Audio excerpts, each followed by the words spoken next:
One of the most consistent things that we have is the work with our CIO officers, community interaction officers, and they certainly have been very invaluable to us, particularly as a neighborhood person. We are able to work with them on particularly safety issues. They've come out to our neighborhood meetings, which is really good, and they can speak to a whole group, but they're very accessible. They've been just, incredibly invaluable.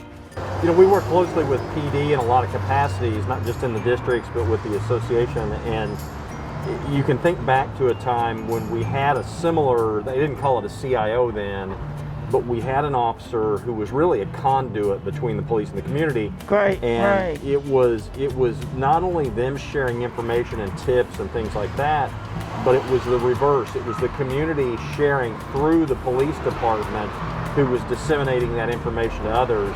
And we lost that for a while. Yes. And I think we all knew it was going to be hard to lose that bridge.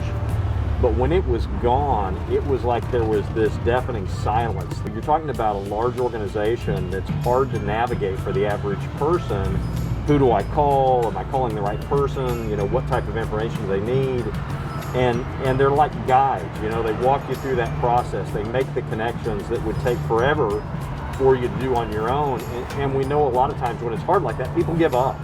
The CIOs have really filled that void by helping hold our hand. And I think beyond that, they're just good city ambassadors. Our CIOs work so well with our CID officers.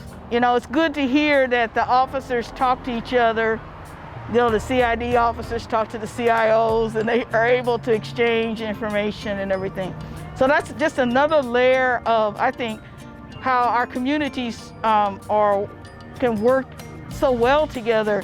The more sufficient or self-sufficient I think communities become, I think that really is a win for everybody. They are the face of the police department around here.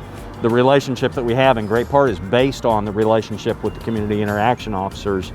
And again, that's just been an incredibly valuable service. It will be very frustrating to lose that because it's built up a good relationship with our communities, with our businesses, our neighborhoods, people who are, those officers even with schools. I mean, they're just great. They just are a wealth of information that no one individual could possibly do. So that's what I would miss.